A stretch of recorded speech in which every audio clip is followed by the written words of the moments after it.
Prologue, Echoes of the Ashen Prince. The wind howled through the shattered crown of the volcano, its mournful wail carrying ash and forgotten prayers.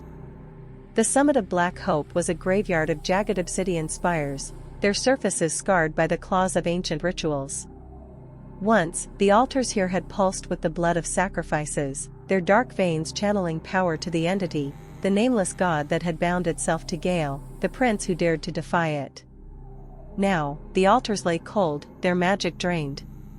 Only the Tree of Shadows remained, its gnarled trunk a grotesque fusion of molten gold and charred bark, roots coiling deep into the volcano's heart. Its leaves rustled with voices, whispers of the dead, of the abyss, of the thing that refused to die. Beneath the roots, the remnants of Gael stirred. The world believed him dead. Prophecies sang of his noble sacrifice, his body consumed by the entity's fire to seal the rift between worlds. But death had not taken him, it had unmade him. The abyss spat him back, a fractured soul, a wraith clinging to shards of memory. The entity's laughter still echoed in his skull, but beneath it, he sensed a deeper resonance. A pulse from the tree's roots, older than gods, older than time. It called to him, not with words, but with hunger. A black leaf trembled, then fell. It sliced through the ash like a blade, and where it landed, the earth split. From the fissure, a plume of smoke emerged, a serpentine shadow that coiled around the tree before dissolving into the wind. Gael's fingers twitched in the dark. Chapter 1, The Hollow Prince. The village of Frosthaven had burned. Mara stood at its edge, her breath frosting in the unnatural cold that clung to the ashen ruins. The villagers' corpses were frozen mid-flight, their faces twisted in terror. No fire had done this. Their skin was leached of color, their eyes hollowed into voids. The same hollows she'd seen in her dreams. Since Black Hope's fall, the mark on her wrist, the tree's stain, seared into her flesh during the final battle, had throbbed like a second heart. Visions clawed at her, Gael, his body unraveling into smoke, a choir of faceless voices chanting in a tongue that made her teeth ache, and always, the tree, its roots burrowing into her veins. Last night, the dream changed. Gael stood in a hall of mirrors, his reflection splintered into 1,000 shards. One showed the prince she'd fought beside, pale hair, eyes like storm clouds. The others were wrong. A gaunt figure with antlers of shadow. A creature of molten golden teeth. Find me, the reflections chorused, their voices fraying into static. Before they carve me into something holy. Now, as she knelt to touch the frost, the stain on her wrist flared. The ash beneath her boots began to move, swirling into a spiral that pointed north. Toward the crater. Toward him. Mara hefted her axe, its edge still stained with old blood. You'd better be worth this, she muttered to the wind. Behind her, the frozen corpses began to weep black tears. Chapter 2, The Ashen Choir. The cult had taken the cathedral of Blackthorn Keep, its once proud arches now strung with chains of human bone. Their robes were woven from funeral shrouds, dyed burnt gold with the ash of the tree's leaves. They called themselves the Ashen Choir, and their hymns were not prayers, they were scalpels, peeling reality layer by layer. Cybele, the blind oracle, stood at the altar, her eyelids stitched shut with threads of shadow. She had no tongue, she'd cut it out herself, the choir whispered, to better hear the true shadow's voice. When she spoke now, the words spilled from the blackened hollow of her throat. The bastard prince is a chrysalis. The entity sought to wear him as a skin, but it was a garment ill-fitted. Now, the rot within him festers. Now, he ripens. Her congregation shuddered in ecstasy. They carved runes into their flesh, same as the roots of the tree, and let their blood water the soil. Tonight, they would enact the rite of unknitting. Tonight, they would peel Gael's soul from the abyss and stitch him into a new skin, a god of their making. But Cybele's void-black dreams showed her another truth. Something had followed Gael back from the abyss. Something that wore his voice like a mask. She smiled, her gums oozing ichor. Let the choir believe they controlled the ritual. The true shadow needed no priests, only a womb.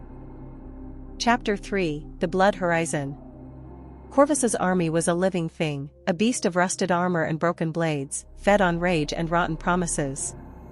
They numbered in the thousands, deserters from the Sunless Legion, witch kings dethroned, and hollow-eyed peasants who'd burned their own fields. They called him the Carrion Lord, though not to his face. Blackthorn Keep loomed ahead, its walls blackened by the same fire that had birthed Corvus's scars. He would raise it, as he'd raised the coastal lordships. As he'd raised his father's court, all those years ago. But the keep had changed. Scouts spoke of shadows that moved against the wind, of sentries found grinning with their throats slit, their eyes scooped clean. Last night, a soldier named Rin had stumbled into camp, his skin studded with obsidian shards. The stones, he'd rasped. They're alive. Corvus dismissed it as madness, until he stood before the keep's gates. The air reeked of burnt hair and wet iron. The stones breathed, their cracks oozing a viscous black fluid that hummed with familiar power. Gael's power. Siege engines forward. Corvus roared, but his voice faltered. High above, a figure watched from the battlements, Lord Valter, his face a waxen mask, his eyes glowing like dying stars. Behind Corvus, a soldier began to laugh. A wet, gurgling sound. When he turned, the man's jaw unhinged, and a swarm of ash moths poured from his throat. Chapter 4: The Shattered Mirror. The crystal was growing teeth. Arthur had found it in the catacombs beneath the Sunspire, nestled in the ribs of a long-dead king. It was smaller then, a mere shard, its light dim. Now, it throbbed in his palm like a tumor, its edges sharp enough to split skin. Its whispers had become a cacophony. You are weak. You are afraid. Let me in, little king. Let me make you whole. He'd tried to drown it out with wine, with violence, with the warmth of tavern girls who didn't ask his name. But the dreams worsened. The city of black glass rose each night, its towers reflecting 100 versions of himself, Arthur the knight, Arthur the beggar, Arthur the butcher. And at its center, a shadow with Gael's face. You're a doorway, the shadow said. And doors are meant to be opened. When Arthur awoke, his hands were raw. The cellar walls of the inn where he'd taken refuge were scratched bloody, symbols etched in a language that burned to look upon. The crystal glowed on the floor, its light casting no shadow. A knock came at the door. Arthur, croaked a voice, his brother's voice, though his brother had died at Black Hope. Let me in. The crystal laughed. Chapter 5: The Return of the King. The cocoon pulsed, a grotesque heart nested in the volcano's womb. Shadows braided around it, tendrils of living darkness fed by the tree's roots. Within, Gael's body unraveled and reknit, over and over, a puppet tugged between the entity's will and the abyss's hunger. Memories flitted through the void. A boy king kneeling, his father's sword at his throat. A pact whispered in the dark, the entity's voice slick as oil. Mara's face, fierce and unyielding, as the rift closed around him. Liar, the abyss hissed. You promised her eternity. You promised them all salvation. But you are mine. Gael screamed, but his throat was ash. His fingers breached the cocoon's membrane, clawing into open air. The shadow surged to greet him, not as a master, but as an equal. Somewhere above, the tree of shadows shuddered, its golden leaves turning black. Chapter 6: The Hollow War. The crater was a mouth, its edges lined with teeth of obsidian. Mara descended, her boots slipping on gravel that hissed and squirmed. The ashen choir's song reverberated in her skull, each note a nail driven into bone. Gael stood at the tree's base, but it was not him. Not anymore. His body was a patchwork of shadow and flesh, one eye a starless pit, the other burning gold. The choir circled him, their robes shed to reveal bodies scrawled with runes. Mara, Gael rasped, his voice a chorus. You shouldn't see this. You shouldn't be this. She raised her axe. I've seen worse than you. Sybil stepped forward, her stitches splitting as she grinned. He is the vessel. The true shadow's flesh. The choir surged. Mara swung, her axe biting into a disciple's chest, but the wound spat shadows that coiled up the blade, searing her hands. Above, the tree groaned. A root speared down, impaling Cybele through her chest. Lies, Gael snarled as the oracle choked. You don't worship me. The ground split. From the fissure, 1,000 skeletal hands emerged, dragging the choir screaming into the dark. Mara met Gael's gaze. For a heartbeat, she saw him, terrified, human. Then the shadow swallowed him whole. Chapter 7, The Severed Thread. The city of black glass had no sun. Its sky was a reflection of the streets below, a labyrinth of endless mirrors. Arthur wandered, the crystal now embedded in his chest, its tendrils fused with his ribs. Why show me this? He demanded.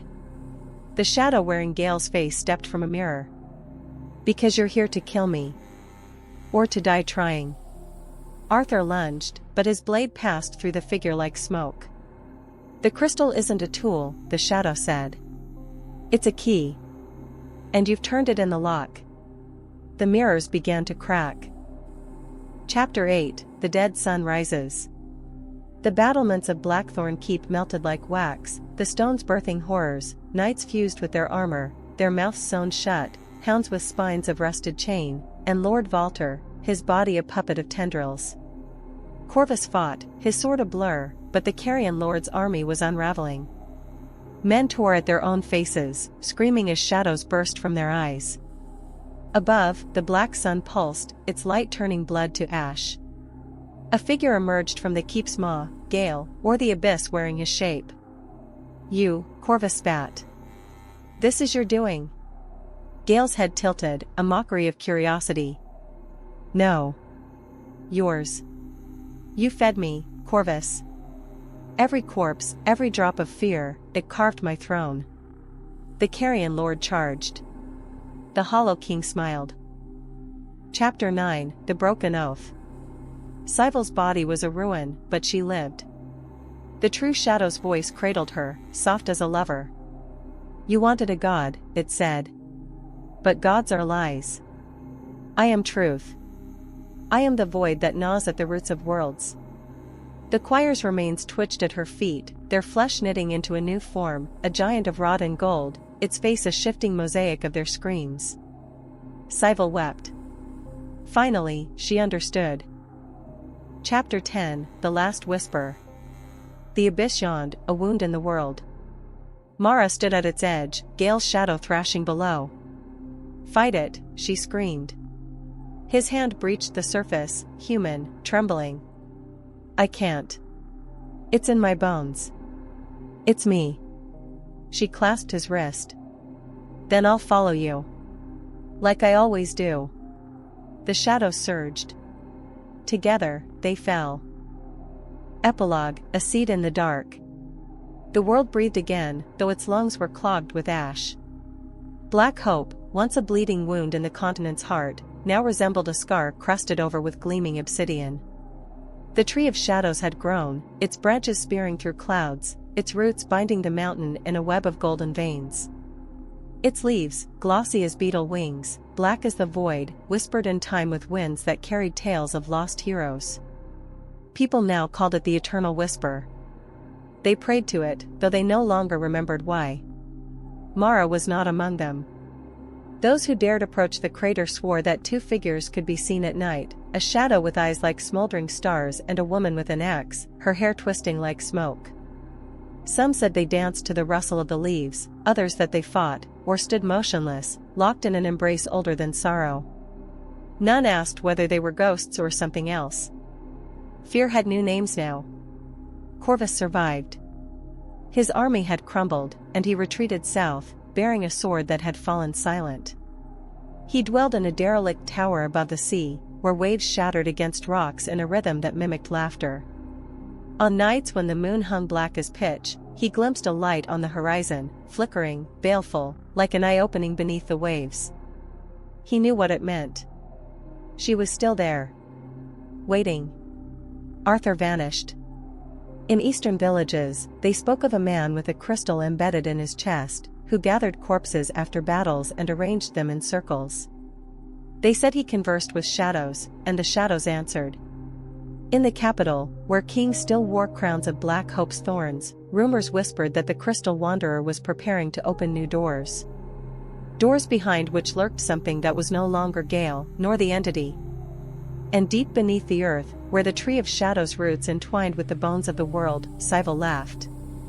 Her body had rotted long ago, but her memory endured, seared into bark, into the land's blood, into the dreams of children born with black marks on their palms. The true shadow needed no priests. It needed stories. And stories lived a life of their own. One night, beneath a moon red as a wound, a girl named Lyra entered the forbidden grove at the foot of the Eternal Whisper. She sought a flower to save her dying mother. Instead, she found a leaf, black and heavy as iron, its veins pulsing gold. When she touched it, a voice slithered into her mind. All you desire lies beyond. You need only open. The leaf slipped beneath her skin. Lyra did not scream. She smiled. She knew what she must do. And high above, the Tree of Shadows bloomed for the first time in 1,000 years. Its flowers were tiny black suns, their pollen drifting earthward, forming patterns that resembled faces. Gael's, Mara's, and something else.